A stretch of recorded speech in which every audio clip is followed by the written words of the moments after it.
What's going on, everyone? What a banner of an episode. Seriously, that is the way that you start a season for a show.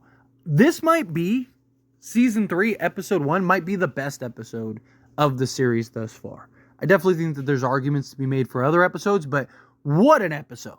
Now, I am going to get into spoilers. I am going to break down a lot of the episode. So if you're somebody that hasn't seen it yet or are not comfortable with spoilers, then now's your chance. I am going to give a generalized thought real quick. And then I'm going to dive into spoilers. So you got a few minutes. I'll give you a heads up before. But once I give the green light, it's up to you. So diving into it. Overall, I thought that they, again, did an excellent job really setting up and establishing and really setting the tone for this season going forward. I mean, it was packed.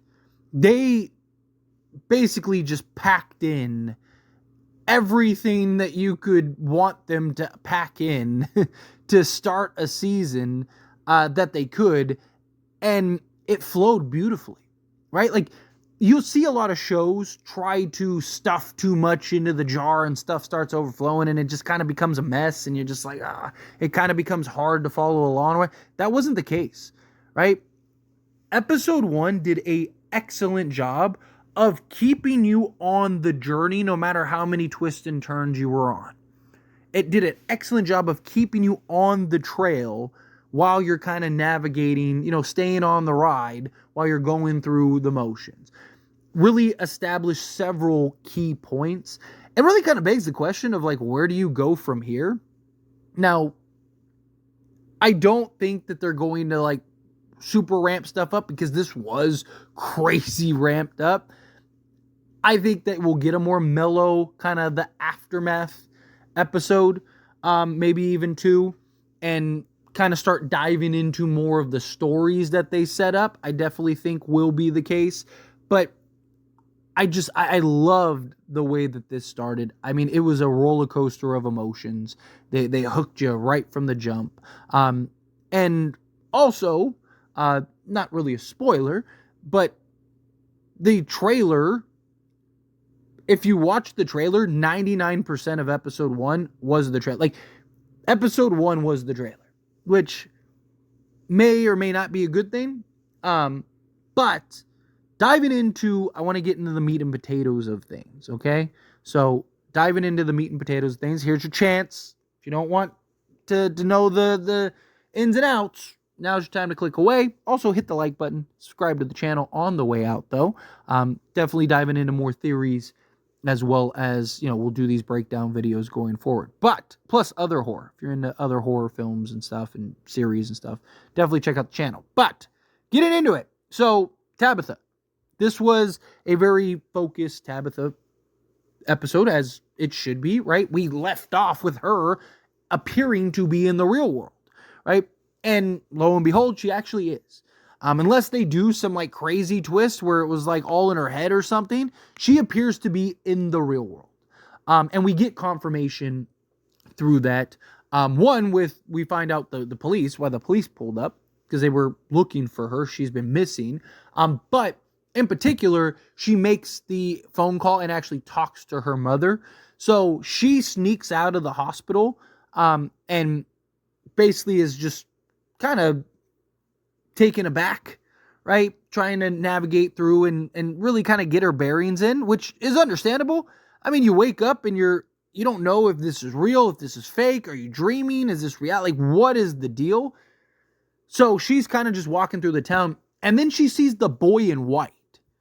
So your first thought is, oh, she's still in Fromville, right? Oh, this is a layer. She's got to be in like level 2 or something like that. Something is going afoot. Something smells afoot here, right? And then you see her kind of following the boy in white.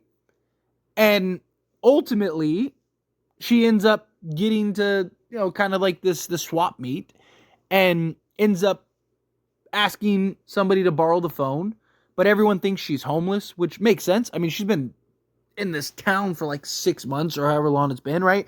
And she's all cut up, she's all dirty, she probably stinks, right? Like, she does look homeless. So everyone's kind of just like, get away from me, weirdo. And she's just also distraught, right? Like she's walking around like there's something wrong, right? So, because again, it's understandable given the situation she's in, the circumstance she's in. So you get to see her kind of make her rounds, ends up borrowing somebody's phone and calls her mother, gets the idea to call her mother. And mother picks up, and then that was kind of your confirmation of like, oh, he's there. Definitely want to do a video independently, diving into the boy in white and his potential theories into how he's tied to the real world. So look forward to those videos. And then before I continue with the Tabitha story, let's just get this out the way. Woo! I know I'm not the only person that threw it out there. I know lots of videos and stuff have been made, but Victor's dad, right? Unless, now, to be fair, we didn't get the actual conversation, right? So Tabitha, now that we know Victor, and this is probably something else I'll do a deeper dive video into, Victor clearly gave Tabitha the lunchbox on purpose, right? It wasn't just like, oh, I want you to have something to go, right? Because that was like his crutch, right? Like that was like his safety blanket. And he just like gave it to Tabitha. And it was like, why? Like, that's surprising that he did that. Even Tabitha was a bit like, oh, really, Victor? You sure? Right? Because he always had that thing carrying around. And lo and behold, he did it so that way Tabitha could go find his father. Right? And you even have this scene in the trailer. It's not in episode 1, but in the trailer, probably the next episode. But in the trailer, he says you're probably here for what's in the basement. Right? So Victor clearly sent Tabitha to his father. Victor clearly, because in the lunchbox, at the bottom of the lunchbox, you see Victor's last name, which again, I'll dive into in like an individual video. You get Victor's last name and you get his address. And so Tabitha ends up going, oh, I need to go, as she's like she goes into the church because she just needs somebody to talk to, right? And so she ends up going to Victor's old house, his father's house, and sure enough, he's there. But once again, he thinks she's homeless too, and he's like, get away from me. Like, and then he looks like an alcoholic. He's got the big beer, all the alcohol in his hands and stuff. So clearly kind of signaling like he's an alcoholic. He's a little rough, which understandable. He thinks he lost his entire family. And so you see her kind of just standing there like distraught, and he's like, you didn't hear me, get away from me. And then he turns around and looks and sees the lunchbox, and he goes, where'd you get that? And he starts getting all like screamy at her, and she's just like, oh my god, you're Victor's father. And you have this moment. So assuming that it is, but to be fair, they haven't had the conversation yet, so it is technically possible. I just want to cover all bases here. It is technically possible that he goes, no, I'm not his father, I'm his brother, or something like that. Like, that is still on the table technically, but I don't think Tabitha would be like, you're the father, and just throw that away. But just to cover all bases again. So this is just kind of the tip of the spear, right? Like, Tabitha is clearly going to go on the journey. The next episode, I expect to really kind of dive into it. But it appears things that we seem to have confirmation on. She's in the real world, so she did actually get out. She's seen the boy in white, so there's still some type of tether or tie-in to the Fromville. And Victor's father is going to help her somehow, some way, likely give her information to potentially get back to help everybody so that way they can all get out, which is very interesting in and of itself. Again, she's kind of lost. No one wants to deal with her because everyone thinks she's homeless. She goes to the church, and then like the priest is kind of like, she's very reluctant to talk about stuff. He starts bringing up God. She's like, I don't want to talk about God because you knew where I came from. Like, you wouldn't want to do it either. If God exists, then he made that terrible place. And then she just like runs out, and the priest comes out, and like he just kind of looks at her, and she's like, you think I'm crazy? Because she kind of relays the information, and then he's like, I think you're, what do you say? I think you're hurt.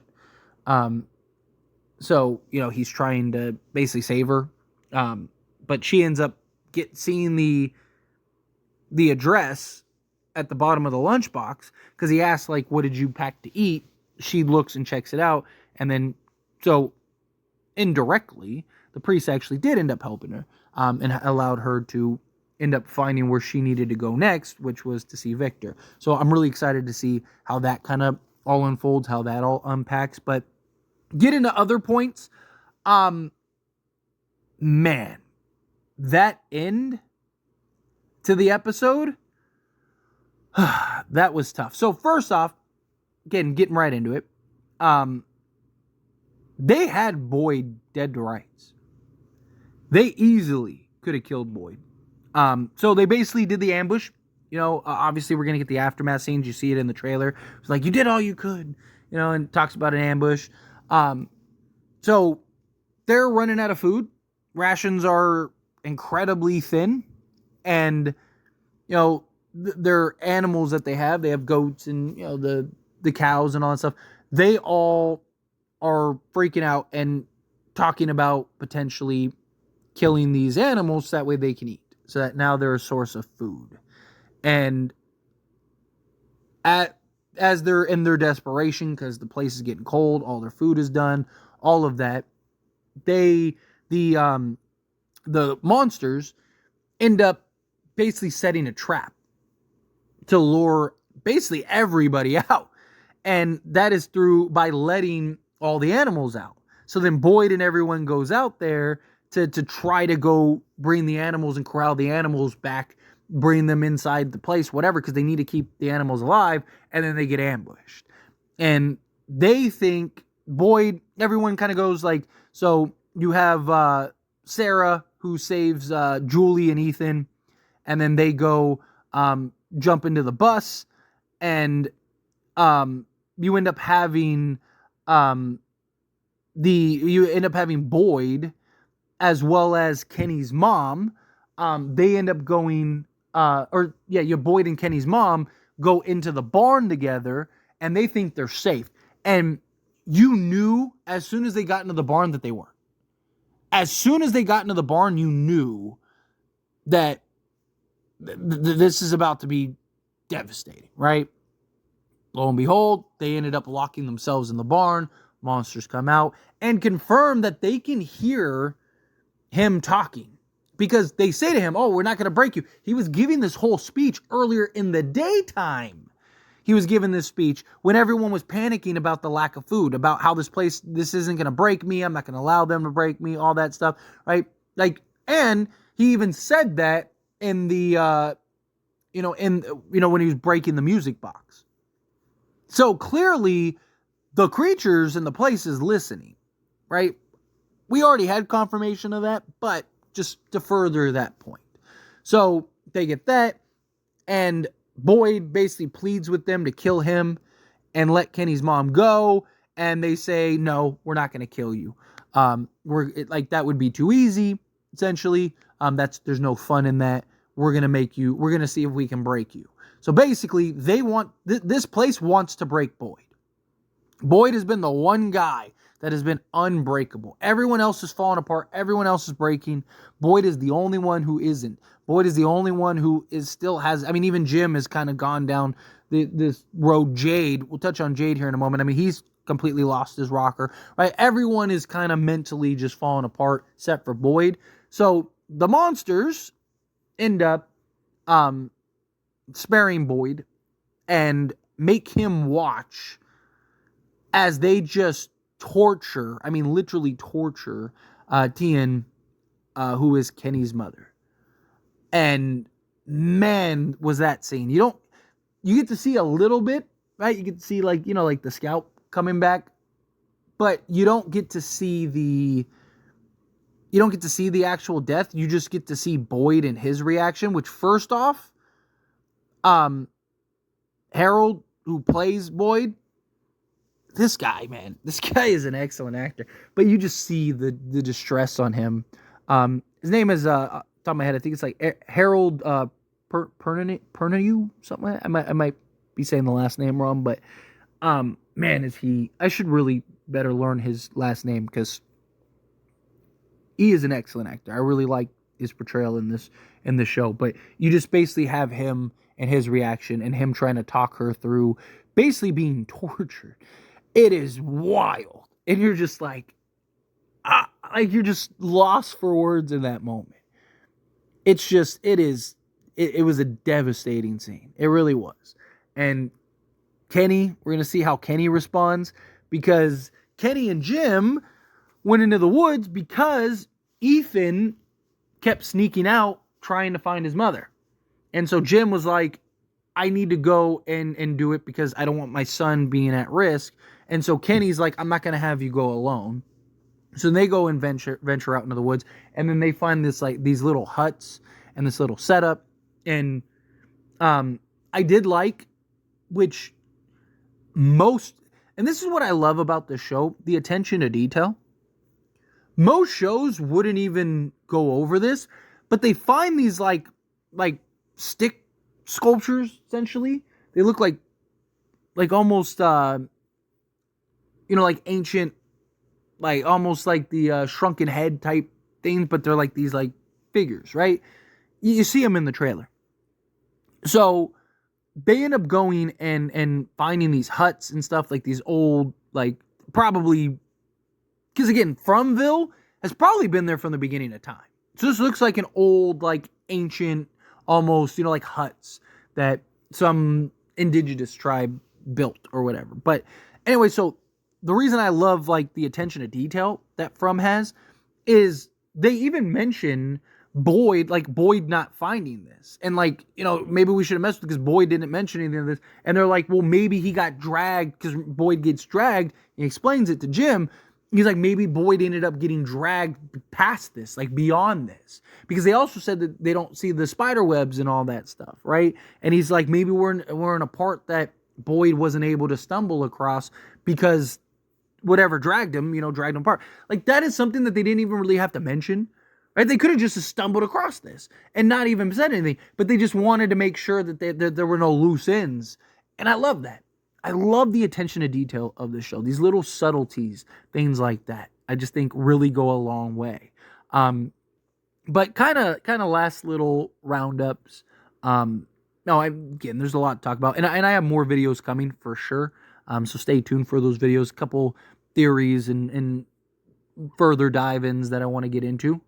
So look forward to that. And also, let me know in the comments anything you want me to kind of make videos on, or any theories and stuff like that. But so Jade is like completely lost his mind, right? Like he's manic at this point. He is overly obsessed with the symbols and not being able to figure it out, right? He's not sleeping. He's just like, he built this like string thing, and he cannot move past the symbol, right? So that, I'm sure, is going to continue to be a point, and I'm sure that we're going to continue to see Jade kind of deal with his obsession with the symbols. And you gotta keep in mind, the last guy that was obsessed with the symbols ended up like killing everybody in the town, which is also interesting in and of itself. But you're talking about, again, a character that is incredible. He's supposed to be the super genius, essentially, right? Like, and he's more obsessed with not being able to solve the symbol than he is anything else, really, right? Like, his obsession, which I think is funny, is the lack of being able to solve it, right? It's like in a Rubik's Cube, and he can't solve it, which I like that. That's kind of like his main. He's just furious that, like, I can't figure this out. So I think that you're seeing even Boyd kind of breaking. I mean, he's still seeing Father Khatri, right? You're still seeing all of these little cracks, so to speak. So I definitely think that that's going to continue to be a point of emphasis. Them just mentally kind of falling apart, and how they mentally deal with all this. But, you see a little bit of Randall. We didn't get too much into like the psyche of Randall and Julie and Marielle, how they were essentially like, possessed or whatever you want to call it. We didn't really get into the psyche of them too much. Just kind of like, yeah, they're holding up okay. And then you see Randall trying to like steal a goat, right? And then Victor, like the boss he is, just like pulls out the gat and is like, don't touch Ethan, or you about to be, a human hole puncher, right? Like it was gangsta. But in general, right? Obviously, there's panic setting in, right? They don't have any food.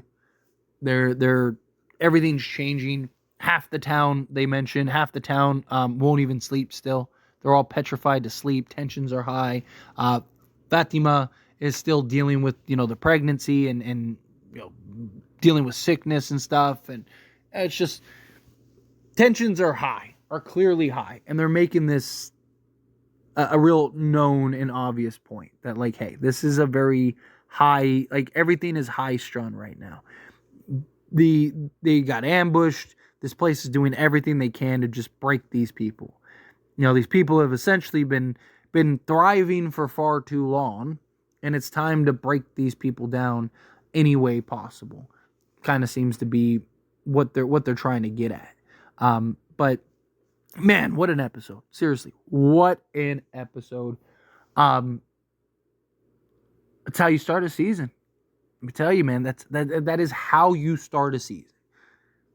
It's going to be hard to top that. Like I said I don't think that they're going to try to top it. I think that they'll just keep it.